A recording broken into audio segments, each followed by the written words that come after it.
Start recording. Hello, Sam. Hello. Welcome to the Blanket Fort. It's lovely. Thank you. I have 10 questions to ask you if you would be willing to answer me. Yes. Okay. Question number 1, very important. What is your favorite sandwich? My favorite sandwich? Yes. Man, I might have to go traditional. Grilled cheese. Grilled cheese. Yeah. Okay. Any particular type of bread you like to use? Oh yeah, I like a sourdough. Yeah. Homemade or multigrain sourdough. Not multigrain, Yeah. whatever it is. I don't know. There's one I buy. Yeah. Flaxseed sourdough, that's the one. Flax. Oh, okay. Yeah, it's good. They're in Toronto, a bakery called Cobb's. Okay. Yeah. Anyway, Anything just cheese? Do you have pickles? Any traditionalist. just cheese? Cheese and butter. One type of cheese or multiple types of cheese? We could do multiple. Okay. I'm partial to a cheddar, Balderson's cheddar from Costco. Okay. So, but I would do multiple. I'm not one to discriminate. And last sandwich question. Have you ever tried using mayo instead of butter? No. Okay, so this is a great secret to grilled cheese. You use mayo instead of butter, and then you cook it on like 4 or like a bit lower, and then it gets that perfect golden brown crisp every single time. I'm gonna try that. It works. I am gonna try that for real. That's cool. If you use the QP Japanese mayo, it gives it a bit.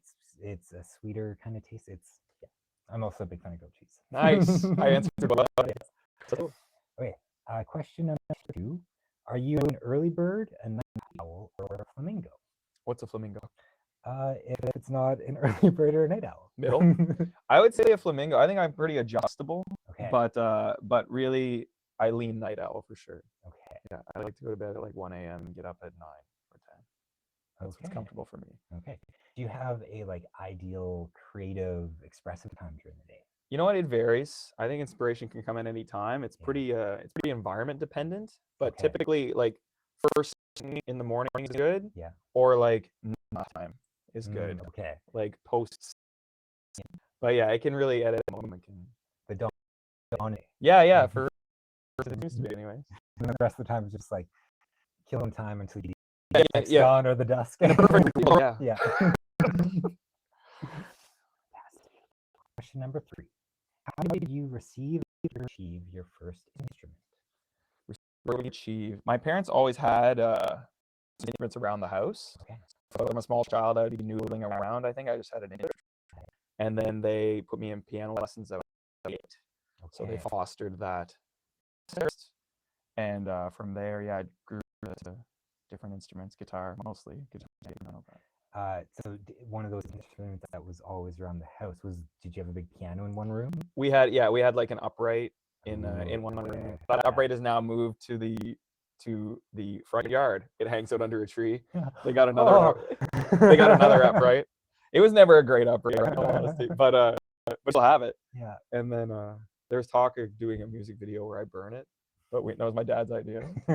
He's throwing it to get rid of the old wood. But we never did it. I got my first guitar when I was about, I think, 16. Okay. My first own guitar, yeah. Okay. Do you remember what color it was?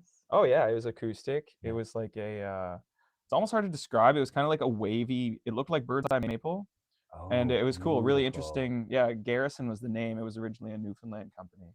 But then they swapped to China. Beautiful guitar though, so it was like a bird's eye maple. Oh, gorgeous! Thank you, Sam. Question number 4: Are you reading anything right now? Yep, I always have a book on the go. Right now, I did a throwback. I never actually read Game of Thrones, so I was like, I'm gonna read Game of Thrones. Okay, it's fun. It's fluffy. It's so easy to read. It's not like it's anything where you have to really focus, focus and digest and remember. Yeah, Game of Thrones. I would remember fine because I've read them enough, but you can just plow through it with nothing. It's like candy. Oh yeah, those big thick books are just like, this is just like a donut. It is like a donut. It's totally like, it's like you can be so tired and still take it in. Yeah, it's easy. So wonderful. Question number 5, also very important. What is your favorite pizza topping? I mean, it's got to be cheese, but that's kind of a given. So all the cheese, and then second pepperoni. Cheese and pepperoni. Okay. Yeah. Are you a mountain of cheese kind of person, or just kind of like a I'm a flamingo. Augustine. Yeah. Flamingo for that one. Okay. Perfect. Question number 6. Have you ever played Living or Harvest before? No, this is my first time. Okay. Yeah. How did you apply? Were you called out to do something? This through Eddie. I Yeah. was I wanted to do a tour Yeah. of the Maritimes, and Eddie mentioned that I contacted Eddie, and he mentioned that he had some bookings at Par 94 through Harvest. So that was Okay. that. What else are Thanks to you Eddie. doing on the? Thank you, Eddie. Yeah. Eddie's He's the man. best. He's the best. Roots and Soul. Yeah. Where else are you touring on this little tour of yours? This little tour, we hit St. John on Saturday, Nice. and we did Halifax, we did Riverview, and I had a few scattered gigs around like St. Andrews, Kent County, where I'm from, the Upriver Country Market. Shout out to Catherine. And it's been tons of fun. I feel like there was a couple more gigs in there that are escaping me. How many days has this tour been? It's been long, but I've been in New Brunswick now for about 5 weeks. 5 weeks. But okay. yeah, well, we had the band going, right? Yeah. So I used my I hooked up with my band that I was with before I moved to Toronto. Mhm. Shout out to the band. And so it was great. So we lived in Gagetown with my drummer Sean, and we're just like rehearsing and writing all day, like 8-10 hour days. Oh, It was- beautiful. It really was unforgettable. Yeah. It was so much fun. So that extended the trip because we had to get ready, and then we got writing, and Yeah. so yeah. But And then it was a super fun way to end the summer. Yeah. Oh, that's fantastic. Question number 7. What are you most looking forward to about Harvest? I just find the vibe of the city is a lot of fun. Yeah. It's nice. And old friends. Yeah. It's really good to see my old friends. Yeah. Yeah. Any unexpected encounters while you've been here? Or just like serendipitous, like, I'm just thinking of you, or haven't seen you in. Not as yet, but As the yet, night is okay. young. Yes. Tonight's more my night to go out. Like last night we Okay. were gigging, so we were just locked into Yeah. getting ready and playing, and there was no time to really go out. So. Well, good luck tonight. Yes. Question number 8. What do you do to relax? Just ruminate heavily. No, I like to go for walks. Yeah. Read, connect to a friend, Yeah. stuff like that. But also just sleep. I just really love to sleep. Yeah. If I could get paid to sleep or be creative, those are probably my top favorite things to exist in. Take part in creative sleep studies. Dude, if I could be writing songs in my dreams, which I do, but if I got a little more memory of them, that'd be a good gig. Publishing in the dreams. What to aspire to. I know, right? Question number 9. Could you recommend an artist or a band or performance our audience should look up on a cool, crisp afternoon, evening in the fall when you just come across a giant field of leaves? Ooh. Not Harvest specific, just any artist. Yeah. Autumn leaves.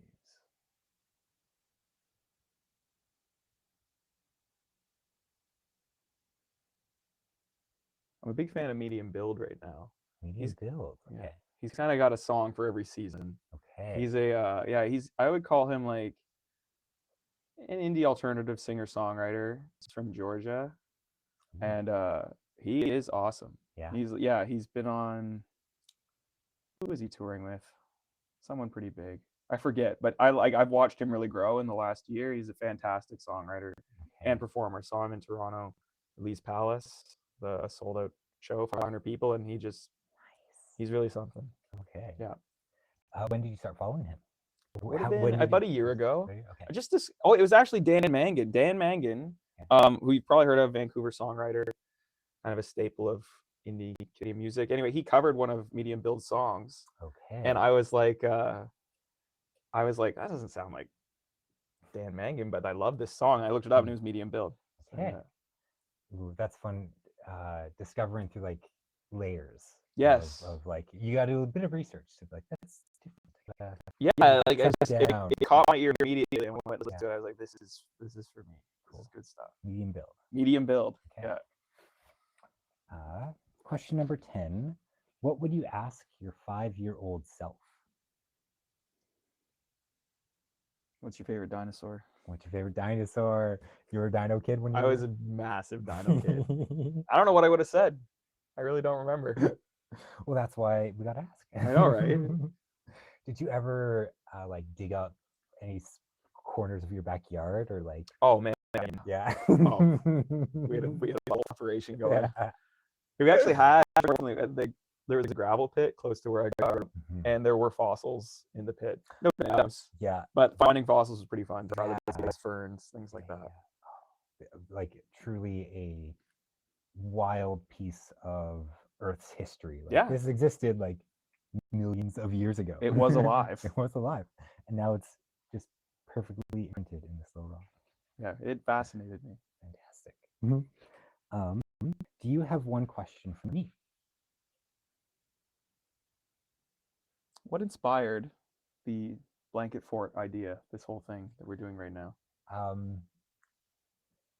couple different sort of streams of thought came together, but I'm kind of working on a show called the Unky Dunky Show for my nieces and nephews and pseudo nieces and nephews and anyone who wants to watch, where it'll be storytelling, puppets, arts and craft along kind of thing, and trying to think of a setting. I thought if I build a big blanket fort, then my nieces and nephews can build a blanket fort where they are, and then we're only one fabric wall apart in this like story of the blanket fort at the heart of story. And then it's kind of expanded through a couple iterations and ideas.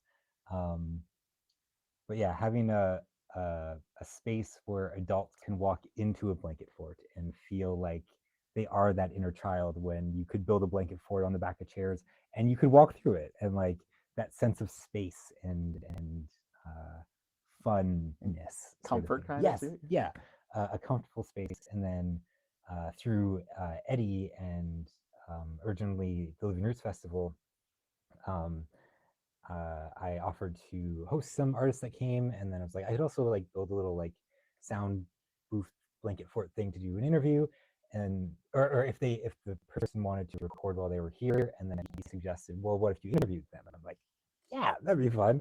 And then so I did a series of interviews during the Living Roots Festival, where it was more of an enclosed blanket fort, so the acoustics are really, really cool. But it took over like way too much of the basement, and it kind of only became functionally that way. And then, yeah, I had to acquire blankets and sewing together different pieces of patchwork fabric. And it's just kind of every couple of days I come down here and try and expand, make it grow a bit, and think of the show and what segments I'm going to do, and writing a draft sort of thing. So yeah, the inspiration, I guess, wanting to connect with my nieces and nephews. Yeah, it sounds like a community story. Yeah. Kind of that. Yeah, it's very cool. Yeah. I like that. Thank you. Would you like to play a song for our audience while you're here? I would love to play a song. Wonderful. Yeah. Okay, we'll pause this, we'll get things spun around, and then you'll have the big backdrop wall to perform in front of.